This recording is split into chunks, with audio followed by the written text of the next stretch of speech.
முருகர் நம்மக்கிட்ட வந்து பேசுவார் தெரியுங்களா? நிறைய பேர் நம்ம இன்னைக்கு உணர்ந்திருப்போம். முருகர் வந்து நம்மக்கிட்ட பேசுறத. நம்ப ஏதாவது ஒரு குழப்பத்துல இருப்போம். ஏதாவது ஒரு பிரச்சனையில இருப்போம். ஒரு வெளிய தான் போயிருப்போம். அப்போ நம்ம ஏதாவது ஒண்ணு செய்யணும்னா, நமக்கே சில சமயம் புரியாது. "இத செய்யலாமா? வேணாமான்னு?" அப்படின்னு நம்ம யோசிச்சுட்டே இருப்போம்.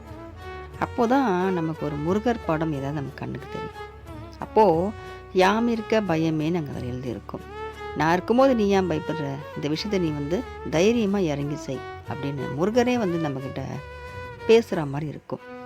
அதே மாரி நம்ம ஏதோ ஒரு துன்பத்திலயும் முருகன வந்து "இது முருகரால முடியுமா? முருகர் இத செய்வாரா? நமக்கு அந்த நம்பிக்கையே இன்னும் வரலையே." ஏன்னா முருகர் செய்வாருன்னு தெரியும். ஆனா என்னுடைய ஒரு கெட்ட நேரம், நான் தான் துரதிர்ஷ்டசாலியாச்சே! எனக்கு தான் அதிர்ஷ்டமே இல்லையே! எதுவுமே எனக்கு கிடைக்காது. கைக்கு எட்டுனது வாய்க்கு எட்டாத ஒரு சூழ்நிலை தான் எப்பவுமே எனக்கு.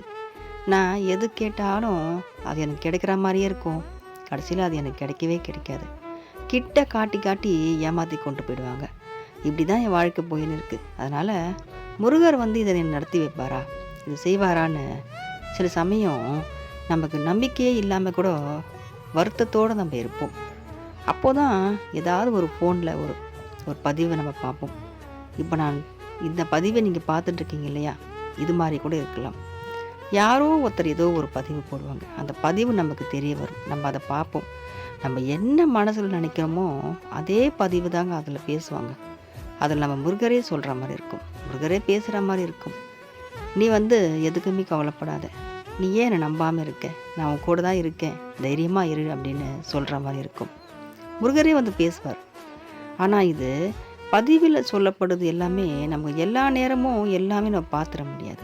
சில சமயம் நமக்காகவே அந்த பதிவு போட்ட மாரி இருக்கும். அவங்க சொல்ற வார்த்தைகள் நம்ம மனசுல இருக்க வார்த்தைகள் எல்லாம் அவங்க பதிவுல சொல்லுவாங்க. அது நிச்சயமா முருகர் சொல்றது தான். யாருமே வந்து அவ்வளோ வந்து எப்படி அவ்வளோ கரெக்ட்டா சொல்ல முடியும்? முருகர் வந்து நமக்காக அனுப்புறது.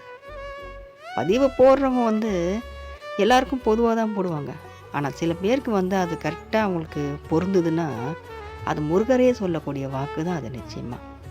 இதான் முருகர் நம்மகிட்ட பேசுவாருன்னு நான் சொல்றேன். நிச்சயமா முருகர் நம்மகிட்ட பேசுவாரு. நம்ம அத உணரணும். யாராவது ஒரு மூலியமா, ஏதாவது ஒரு மூலியமா வந்து முருகர் நம்மகிட்ட பேசிட்டே இருப்பாரு. நம்ம அத உணர்ந்துட்டே நம்ம வாழ்க்கைய நடத்துனோம்னா, நம்ம ரொம்ப ரொம்ப சிறப்பா இருப்போம். வெற்றிவேல் முருகனுக்கு அரோகரா.